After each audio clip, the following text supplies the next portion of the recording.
Hey guys, I think I'm all set up here. We're going to do another 10Q thing. A few of you go, another 10Q thing. Why? Well, I've laid down definitions and foundations and walked you through a couple. And it seems to me, if we look at a different type of opening, which will bring up a different kind of middle game, that you'll see the exact same kind of stuff again from another perspective, and that could be helpful. That's why I'm doing it. Okay, so you're looking at my KGS screen, and I'm transferring over the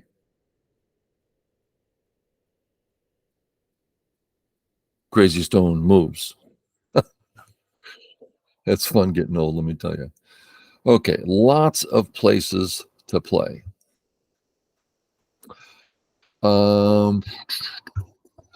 I guess since I want to show different stuff, I'm going to do something that's against the rules, and we'll see what happens. Okay, so I'm going to approach. I'm not going to play in an empty corner. I'm going to approach the corner, and we'll just see what happens. And by the way, yes, that's a perfectly good move. Okay. We can now go back to an empty corner or think about punishing this blackstone. And kind of fun to punish. We'll just see what happens. I'm going to go this way, threatening to surround. He kicks, I stand. He gets out. Okay. Oh, sorry about that. I've got a prosthetic leg, and so sometimes the phantom pains strike out of the blue, and they're like, "Oh, your foot hurts really bad." Hey, buddy, you don't have a foot. Oh, well, it still hurts. Really weird, you know? Okay, so here we are in a situation. We've never been in this situation before. Actually, I have. It's a standard position, but it's weird. So we start. The first question we should be asking is, well, I have two groups. Are they both settled? No, neither is settled. Okay. Well, which one is the group? Which one is the more important group? Well, we're committed to A. We don't care about B. B can go away. A, we've added to. We're growing A. A is becoming more and more, right? So A is the one we want to settle. So we're going to be focusing on A. If we can also help B, great, but we don't know about that. Okay, what's next?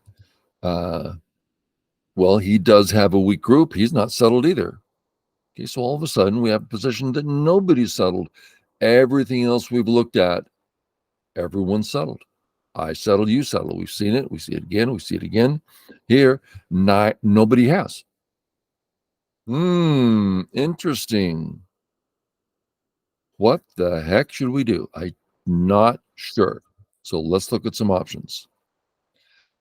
Just extend. Oh, sorry about that. Wow, that was a good one. I can just extend, but you notice the corner is like wide open, right? Taking my leg off just a second. Yeah, there you go. Freedom. The corner is like this totally undefined thing. It's wide open and no one's really taking it. Somehow that brings us, I want A or B really to settle. If I can do the corner and have something settle, that would be great. And there is a vital point, which I'm about to take because it settles, and that's the famous 3-3. 3-3, like if I were to do it up above, we all know the 3-3. Oh, 3-3s live so easy, right? So I'm living easy. Now I can go to the left or I can go up. This white stone will connect to somebody, and based on that, something is going to be settling. We don't know what. That's a little weird. But this is a settling move. By itself, it is settled. It's almost like we're creating a new third group that we know will settle, and it just so happens it'll connect to one guy or another. So totally different from what we've seen. So I hate to confuse you, but I'm also glad that we're seeing different contexts. So I'm going to play here, see what happens. He comes down. Well, like I said, my plan is to play here. But this R3 stone's kind of lonely. That is to say, perhaps it's going to die. Well, I don't really like that it's going to die. Is there another option? Well, gosh, how can this be valuable to you? This is complex. I'm sorry. I'm going to go about connecting on this side. I'm going to pretend to sneak under. I'm so afraid this has no value because it's complex. Save the stone. And now I'm back to having one side or the other. That was the whole point. But now when I come under, my R3 stone is not weak and can't be killed. So we had this where my R3 can die, and now we have this where my R3 is a group. Now, what's negative about all this? Well, my A stone used to be kind of not under much attack, and now it's next to a perfectly thick wall. So my A is hurt dramatically more, but I'm getting all the corner, all the life. Okay. Play here, haven't done that yet. Okay. Get on the right button. Sorry. And there's a couple ways to take. We don't take this way because his black stones can escape. We play this way and we win that liberty race. This is something you have to read out. You could, well, he has 3 liberties. I have more than 3. Okay. So I'm sorry that was so complex, but you're going to face this all the time. So we go like that. And he plays here, which is silly. Not necessarily silly.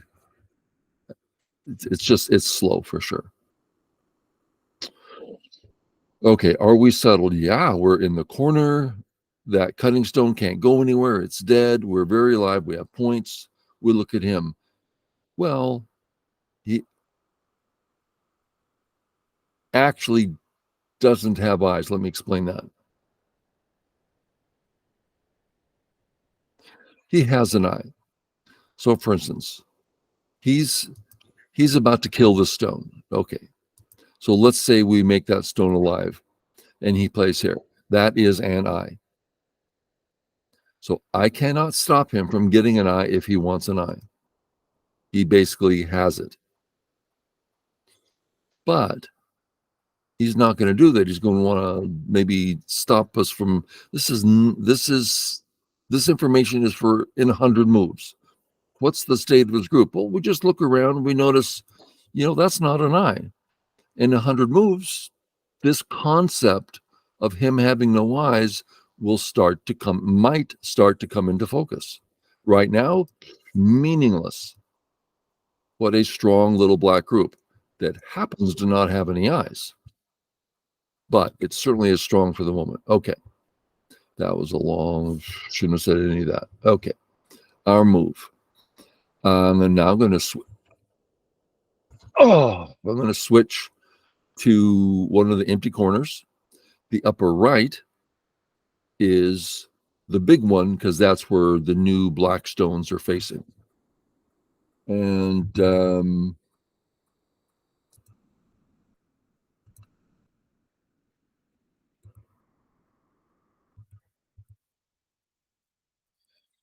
these are any of them. These are our choices. right? And so we do a little thing where if we play this, he finishes the corner on the side where he's super strong. I don't like him getting an easy stone on the side he's super strong. We play on this side, he finishes the corner and he only has one stone on that side and it's far, far away. So this is me negating him. If I play 4-4, he can approach on his good side. So I'm not going to play 4-4, although I believe it to be a fine move. It just starts creating something easy for him and hard for me, not necessarily more for him. So that's why I'm going here. Oh, that's a good one. I'm just going to finish the corner because that's what we do. Actually, the last couple of days, I haven't been drinking my electrolytes. And I just haven't been drinking much water, and it's bringing on cramps and phantom pains. That's what that's about. Okay, so I played here. He plays here. Okay. So playing in area 1, very lots. Ooh, tight. Not room for a group there. Area 2, not room for a group there. We can play there, and we'll survive, but it's difficult. We're immediately losing profit because we don't need to give him all that attack. So instead, we're going to play at A or B. We're going to approach that. Which one? Well, our D wall enjoys extensions. Walls like extensions. Zero need, but a desire. The C stone has a need. It's an open skirt. What's my skirt open? Oh, wind's coming under. Ooh, it's cold. We need to close the skirt. Well, A has, in effect, closes the skirt. Let's look at that a little bit. We went from 4th line. There's the 3rd line, up to the 4th, and eventually down to the 3rd. Well, that's a long distance close. True, but now we can pinch really nicely. It makes it harder for him. Yeah, you could just close the skirt. Yeah, but that's a side move, and we're in the opening where we want to play corners. We could walk away, and we don't need to play C. I mean, it's just like, hey, when you get around to me, my C stone's open skirt. So this fits that whole scenario. Okay. Pinch. Okay. Do you know what we do? We do it all the time. And we're going to play 3-3, but let's look at why.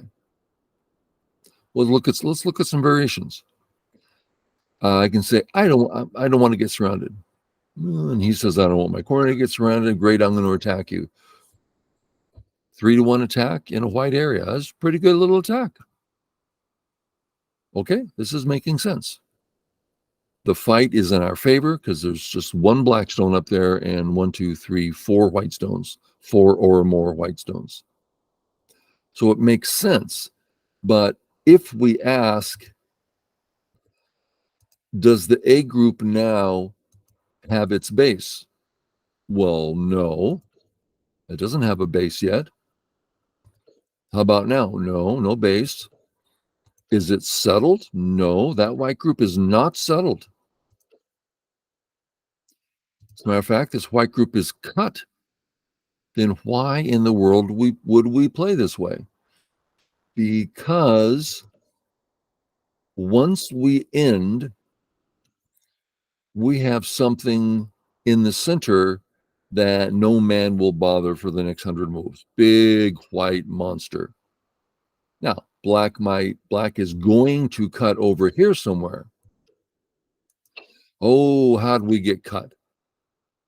Oh, I wish I wasn't good. Why? Just live in the corner. So this variation is based on the corner being open. That's way above your pay grade, right? Way. But the point is, see how long it took to settle? That took a great deal of effort. Let's go the other way. Settled.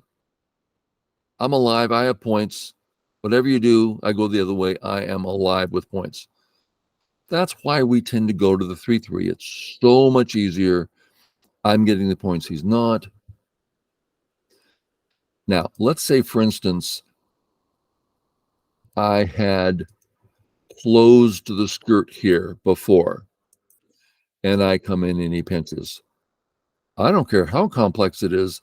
I'm coming up. Oh, he's got no room to do anything. If he survives, it's going to hurt bad. That's a tight little area. Sure, I would. But on our board, he's got a lot of room to survive. So I'm going 3-3. Oh, we want to look at a couple other variations.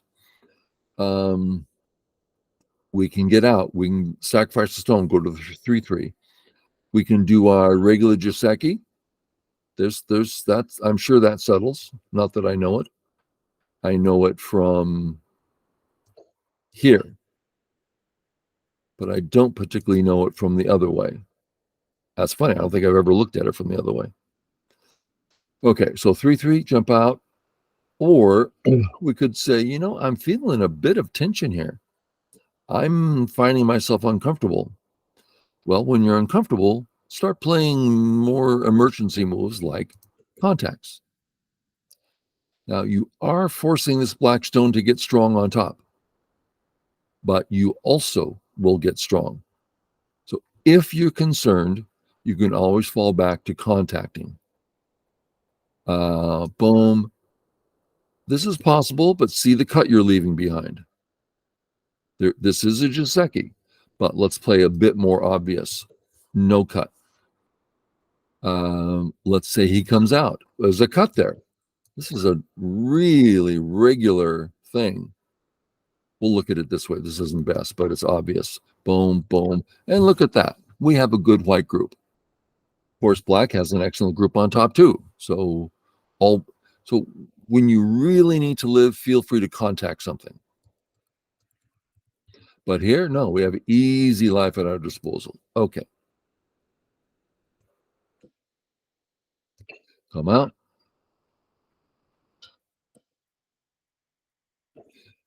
Black doesn't know the Joseki. He can't do this. Well, he can and he can't. Let's see if he knows what he's doing. I'll go for the punishment. What you going to do, buddy? You have a choice to make. He falls for the trap. Oh, the cut works.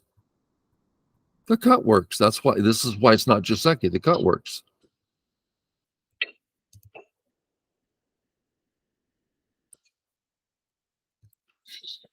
Okay. He defends when he shouldn't. I am going to kill.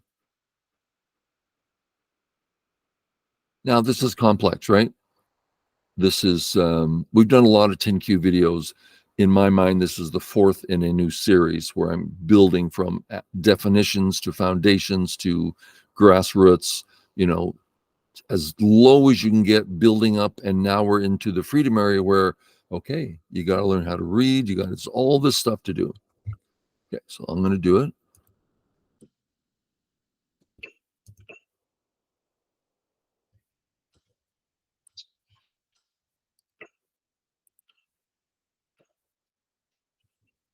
Okay, I'm caught up on the board. Can he ladder me? Oh, sorry. If I do nothing, can he ladder me? You see my cursor going around. I don't think he can. Okay, I hate ladders. I've always been bad at reading them. Always use my fingers. So I don't think the ladder works, but I hate being weak. I hate being weak. So I'm going to add liberties so that, for instance, if I say, "Oh, I want that corner," and he says, "Really? How about this co-threat, this ladder breaker?" Now I go back and take the ladder when he gets a free move. So no, I'm going to do something here. I'm going to get bigger liberties, and I think I'm going to do it. Those center stones are weak. So I'll just get liberties as I attack. Okay, he has 2 liberties. I kill him in 2 moves. He kills me in 3, on top of which he can't surround me. So I could continue here. Oh, that's a good one. But but I would need a reason. So before I continue, I'd look at the whole board and say, well, is this the biggest area? I'm not weak, but maybe there's something here I would like to add to for a reason. Okay. So I'm fine everywhere. He is not fine. His A stones aren't quite out, right? That's suspicious.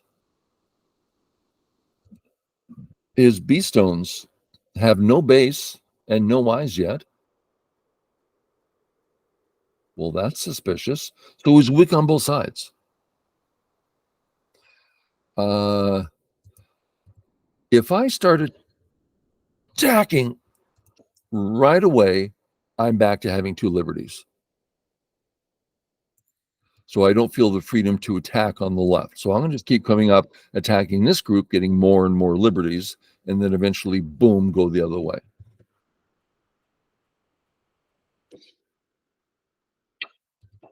Sure looks like Sente to me.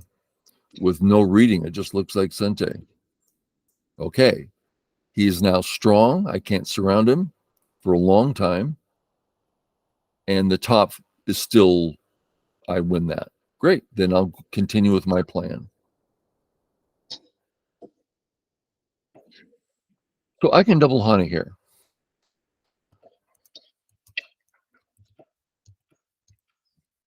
So I can capture these stones.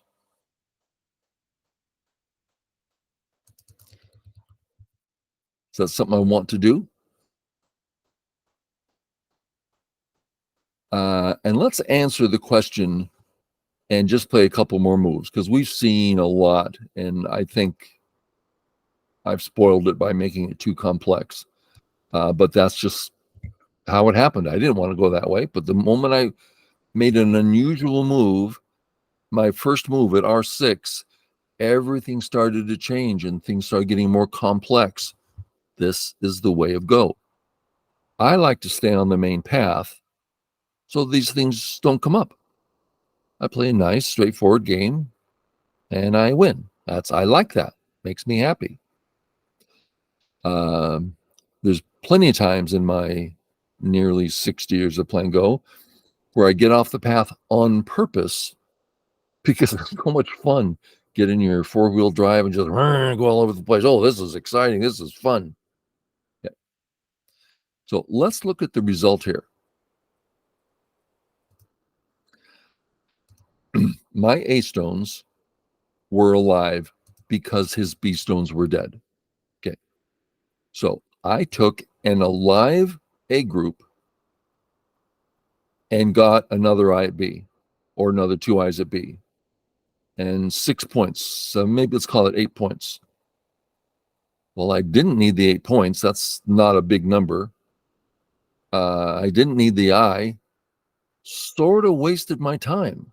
What did he do? He had nothing, maybe 1 stone on the left. All of a sudden, he has a living group. And now it's hard for me to come in the D area. This is way in his favor. For me, that's Mr. Ying has a term, says that's not a readout, that's a glance.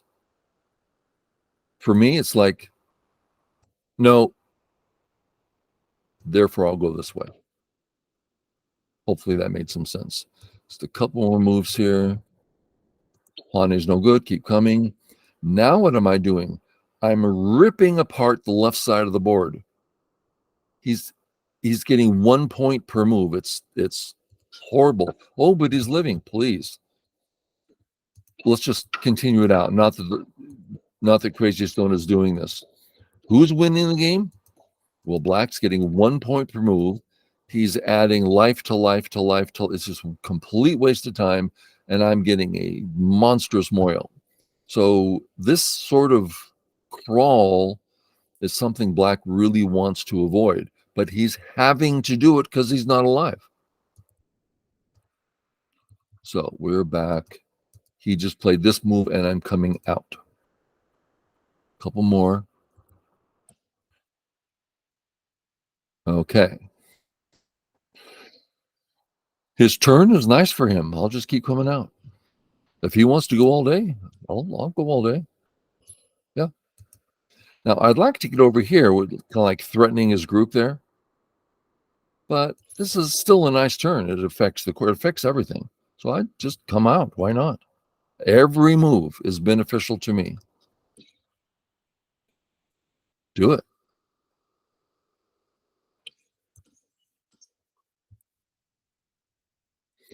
He's actually doing it. He's past alive. When is life? You probably know. 1, 2, 3, 4, 5, 6, 7, 8 is absolutely live. Doesn't matter who plays first. 7's alive if black plays first. 6 is dead unconditionally. 7's dead if white plays first.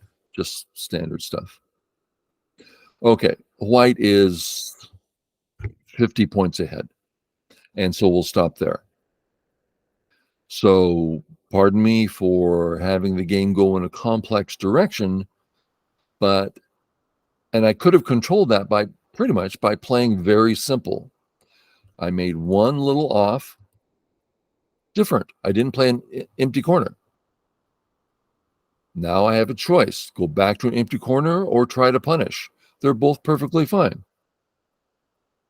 Okay, now we're on a road. I can't let that go. I have to respond. I can't let that go. I have to respond. Okay, so we're here until we settle. Let's see when that happens. White is officially settled. How's black? He's thinking no.